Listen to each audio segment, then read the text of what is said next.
All right, thanks for tuning in to the Prime Sports Horse Report on the Prime Sports Radio Network for this Friday, the 29th of September, 2017. I'm your host, Greg DePalma, and we've got two good Grade 1 races to preview tonight. We're going to get into Race 10 at Santa Anita, the Awesome again, and Race 7 at Belmont, the Vosburg. So that's coming up right here on the Prime Sports Horse Report on the Prime Sports Radio Network. All right, so we are back. It's been about a month, John, right, since we last did the show? I think Saratoga, about a month. I think it was Travis Day. Is that possible? Could have been, yeah. I mean, yeah, wow. we did some big races. So I like the new intro music. Thanks. Yeah, I had to get a little bit. It's starting to sound like a real show. A real show. Yes, thank you. That's what we're doing here. I'm starting to get finally compensated. So, before it was like, let's just get the damn things on the air. Now I'm getting compensated. Money's starting to come in, so I have to be more professional. So. Well, that's good to hear. Yes, it is. All right. So let's see if we can make money for people out there listening. And we're going to start with the race at Belmont. That's going to go off about 4. By the way, the Santa Anita race will go off about 8 Eastern. So it's about a 4-hour time difference. But let's start. Now, there are not a lot of horses in this one. Only 7 horses in the field, John, in the 6 furlong race, the Vosburg Grade 1. But still a walking dude. I think we probably have handicapped every one of his races the last 2 years. Probably. And he's won a few times. Look, he's bounced twice recently off of his 2s. But now it's his second race since then. So because of that, at 8-1, he's run 4s and 2s this year. So no reason. I mean, why wouldn't we think he couldn't move a little bit further down back to where he belongs? No, absolutely. The only negative I could find is that he's now 7 years old. However, as a 7-year-old, he ran 2 2s. He's never run a 2 in any of his previous years. So yeah. He's reacting off of the big efforts. However, he always rebounds off of a bad race, and that's the situation you have here. He's coming off of a bad race, figures to make a forward move. He's 8-1, and he's certainly a contender in my opinion. Yeah, 8-1. Look, on our recent shows, we had the live tote board and makes it easier. But at 8-1, if you can get 8-1, big difference because if it winds up going lower than that, maybe stay away. Anywhere like 5, 6, 7-1, there's nothing wrong with this horse. All right, yeah, it's a 7-horse field. Yeah. All right, the 2 is the favorite, El Deal, and El Deal has got the Castellano and Navarro combination, so that's been pretty lethal this season, especially Navarro. He's having a heck of a season. And this horse has won 9 out of 16. He's coming off a 2, 4.42 in his last 3. Yeah, the 2 that he ran last time out, though, I consider somewhat of a fake number. The track that day at Saratoga was totally speed and totally inside, and this horse was inside and he was speed. It was a big bias. It aided speed, and you wanted to be inside. So, the fact that he ran a 2, if it's a real 2, fine. In any case, I would still play this horse to probably go backwards. I mean, really, if you look at it, everything's changed since Navarro took over. Incredible change. That's usually what happens when he takes over. Yeah, I mean, this horse never ran lower than a 8 in his entire career, and then Navarro takes over 4.42, 3 wins straight, and now he's 6-5. So we'll see if that continues. But obviously, that's a low number. So we would like to avoid El Deal if we can. Let's see if we've got anybody else that can compete with him, starting with Green Grotto. Green Grotto looked a lot better earlier this year, but he seems to be going in the opposite direction over his last couple of races. Yeah, he's tailed off. He needed the vacation. He's a 7-year-old. Still walking dude's a 7-year-old, but he keeps doing it. Yeah. Most horses, when they get to this age, tend to do what Green Grotto's doing and start going in the wrong direction. All right, let's go to number 4, Tackleful, a 5-1 shot. Now, this horse didn't do anything the first 4 races of his career, except winning his first maiden race. But then the last 2 races, and both races were at Saratoga. He ran a 1, and then he bounced to the 7. But 5-1. What do you think? Trouble? Well, if you read between the lines here, this horse is okay. The first race of his life as a 2-year-old, he ran a 7, and then he ran 3 bad races. But all 3 of those races were distant races, so you may want to draw a line through it. Then he came back sprinting. He ran a 1, Yep. and off the 1 he bounced like he figured to do, and now he figures to make a forward move. Is he going to run the 1? Unlikely, but he's certainly has a shot to run a 3 or 4. Okay, and that only and also he does have in his only race at Belmont the maiden win. So he has one at Belmont. Yep. So that helps. All right, Mr. Crow is one of the other co-favorites at 2-1, and Mr. Crow, a Pletcher horse, has won pretty easily by over 17 combined lengths his last 2 races. He ran a 9 to start his career, then all the way to a 3, bounced a tiny bit to a 5. So this is a dangerous horse. Well, yeah, but there's no real foundation there. No races at 2. Came out, ran 2 races. His last 2 races are both at Saratoga. Speed favoring track, speed favoring numbers. He was on the inside. 2-1, I would play against this horse. I really would. Yeah, got this really young horse going against a couple of oldies in this one. All right. All right, let's go to Celtic Chaos. Now, Celtic Chaos is a 20-1 shot that's won 3 out of 5 races at Belmont, 6 out of 7 in the money at this distance, and he's coming in here off of his best race, which was a 5 in just about a month ago. So, what about 20-1's a nice number for a 5 in his last race? Yeah, absolutely, but he's going to have to run better than the 5 tomorrow.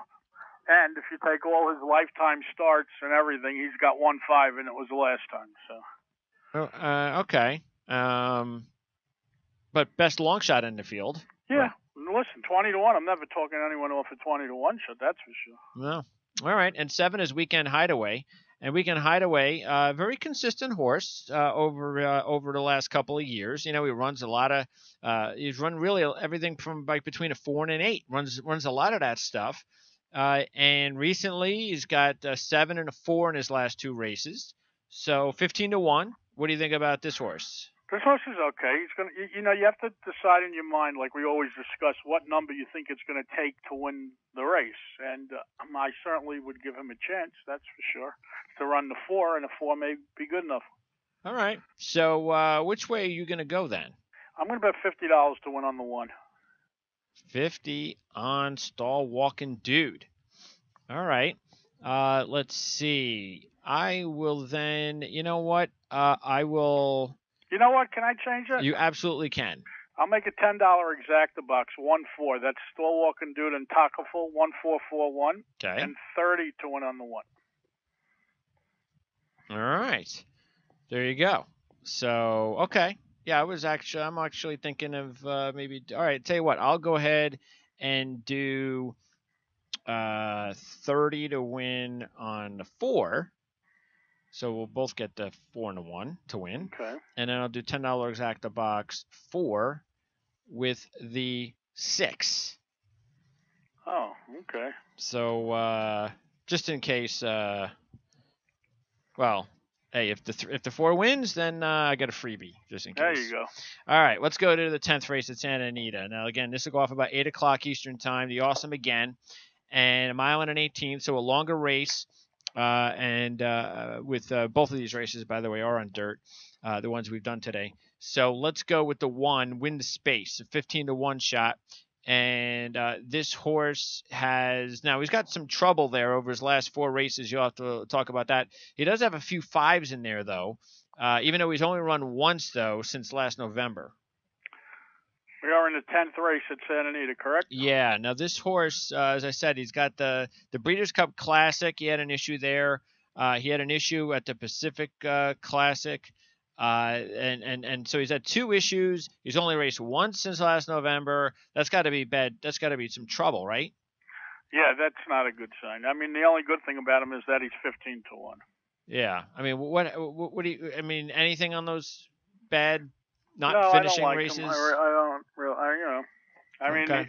Listen again. I'm never talking anyone off a big price horse. However, I don't think 15-1 is long enough. Okay. You certainly could excuse his first race back. Maybe he needed that. Let's assume he makes a forward move. So if he runs a 5, obviously he's a contender. But where has he been? Okay. That's the question. All right. Dortmund, the 2000. Dortmund's not running. He will scratch. All right. Screw Dortmund then. Sorry. That's okay. Next up is Midnight Storm. a 3-1 shot. And Midnight Storm it's a good horse. He runs a lot of good numbers, whether it's turf or dirt. He's run some 4s on turf. He's run 3 5s in his last 4 races on dirt, but he is 3-1. That's a short number. Yeah, I mean, first of all, the last race on the turf should have been better because his turf races, like you said, are in line with his dirt races, and he had plenty of time off of the 5. Last year he ran 4s on the turf. This year he only ran a 7. 3-1. This is a play against. Yeah, that low number, I don't like that. All right, let's go to the 4, Curlin Rules. Now, Curlin Rules, the odds were a little bit better. 6-1 is not too bad. Last 3 races, which are 3 races on dirt. He ran turfs before that for a while. But 7-6-6, so he's going in the right direction. And he's got the 2 runner-ups and the win. So 6-1 is kind of on the border there. This is an interesting horse. Yeah, he's getting good as a 4-year-old. The only little negative that I could give you is that all 3 of those races were at a mile distance. This is now a 1 1/8, maybe a little bit out of his scope. Okay. All right, let's go to Breaking Lucky, a 5-1 shot. You got Mike Smith on board having a big year. This horse only has won 5, though, this year. He's had a couple of double-digit races, and he hasn't won in a while. 5-1 isn't long enough, in my opinion. Not sure what that number's about. The 6 is Mubajahaji, or something like that, a 4-1 shot. And this horse went from a 10 to a 5 this year. So that's a pretty significant jump up. Both was overseas, though. Right, they were in Dubai, and now he's being trained by Bob Baffert. Yeah. For the first time, which has to count for something. Yeah, the odds. Yeah, the odds are going to be a lot shorter, and the chances are he's going to run a lot better. Okay. Yeah, 4-1 though. Yeah. That's not good. No bargain. No. Donworth is next, and Donworth, this is a horse that had ran a 3 last April, but hasn't done anything since. Yeah, I don't like this horse. 6-1. That's kind of low. Yeah. Well, no one's going to really be long in this field. Doug O'Neill. Maybe that's why. All right. So no reason that that horse will do anything then, right? No. You don't see it. Cupid's a 2-1 shot. He's got that perfect score at the Gold Cup win. Bounced to the 4, but that's okay in this race. Yeah, I mean, this looks like the favorite for a reason. This is definitely the horse to beat, in my opinion. I mean, so the question it's only a 7-horse field. The question is, how short is he going to be, and can you make an exacta hook up to get some sort of a price or something? Is the way that I would do it, I guess. Yeah, I think so. All right, I'll go. I'll do $25 exacta box 8 and 4. $25 box 8-4. 8-4. Okay. And you will do? I don't know.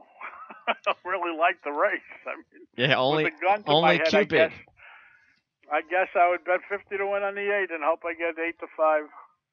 Yeah, I don't think you will. I know. I don't know. So really, there's no bet. other horses out of this. I guess I would shop for a price, maybe like maybe this. You know what? Let's make it 8-6, $50 exacta cold 8-6. That's what I'm doing. $50 exacta. Baffert. 8.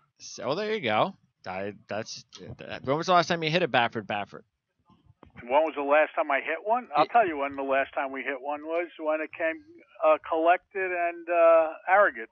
Didn't we hit that cold? Okay.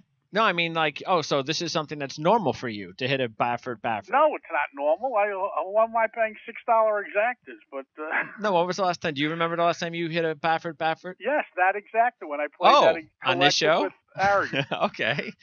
I thought we gave it out on the show live as a matter of fact. Hey, they're all on demand. So, we're not lying. All right, John. So all right, buddy. We'll talk soon, and we'll definitely be ready in about a month to do some Breeders' Cup stuff. All right. Thanks, Greg. Thanks, John. All right. Cut John off there. Okay, so there you go. And don't forget, you can order the Ragozin sheets. That's the company John works for, by emailing John at jhardoon@rocketmail.com. So John's been with that company for over 30 years, one of the top thoroughbred handicappers in the business. And so again, check out. You can get his picks, but you got to ask for them, and then you got to pay for them at some point at jhardoon@rocketmail.com. So if you were with us late, we did the race 7 at Belmont tomorrow, the Vosberg, and John is going $10 exacta box 1-4, 30 to 1 on the 1. 30 to 1 on the 1, right? Yeah, I think that's what he's doing. Stall Walking Dude, an 8 to 1 shot. And then he's got Tacklefull, the 5 to 1 shot, who had that perfect. Well, he had that 1 in July, bounced to a 7 in August. But again, as John said, if you take a look at that 4, take out those the long distances, and in his 3 short distances, he's run a 7, a 1, and a 7. So maybe he's back towards the 1 here. And I just put 30 to 1 on the 4, and then went to 6 as a good long shot. Again, the 6. Has improved over his last 4 races, and he's coming off the best race of his career. Ran a 5 in his last race.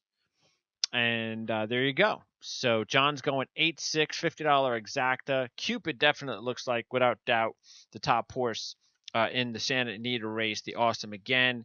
So look, if you can get 2 to 1 on Cupid tomorrow, I think those are one of those good 2 to 1 shots. We don't really say that too much on this show, but that looks like a good one. And so 6 is going to be his exacta. That's the Baffert horse who's coming off a 5 in his last race. And I am going to go with the 8 as well. But I'll go with the 4, who in his last 3 races has run a 7 and 2 6s.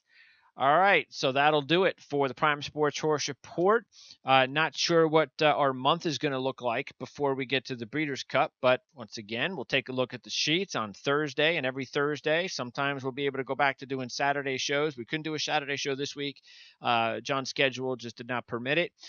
So we will be back to doing Saturday shows soon, and we're looking forward to definitely doing some live shows during the Breeders' Cup. Not sure if we'll do shows Friday and Saturday or just Friday, but we'll definitely make sure that we start to work on that as well. But hopefully we'll be back with some live shows, and I'm talking about live race shows like we've done recently, maybe as early as next week. So it all depends on the racing. Thanks for tuning in. And also don't forget, because the last time we spoke, I'm not sure. I don't know if we were doing our lads football shows the last time we spoke, but just did a show, college football show, did a handicapping show there, picks, trends, injuries, odds, an overall analysis of what's going on in the race. In college football this weekend. So the Our Lads Football Network over at ourlads.com. We've got our NFL shows, our college football shows, and some fantasy shows as well. So thanks for tuning in for John Hardoon on Great DePalma. And what do we got going on? That's it, actually. That's right. For the Prime Sports Radio Network, I should say, we do have one more show before the weekend, and that will be tomorrow or Sunday. We're not sure when that will be, but that'll be our tennis show. We're going to do a draw show for the China Open. It'll be a short show, but we're doing that over the weekend. Not sure when we're going to do it, but we'll let you know. We'll tweet it out at Prime SN, and always check out our Prime SN notices. That's what we did for this show. We'll let you know whenever these shows are available, what time they're available, as well as when the on-demand shows are available. So follow us on Twitter at Prime SN. So we'll see you over the weekend for our tennis coverage, and then back for an all-new week next week, right here on the Prime Sports Radio Network. For John Hardoon and Greg DePalma, thanks for tuning in to the Prime Sports Horse Report on the Prime Sports Radio Network. Is it transmissions? Where was you? Now try to push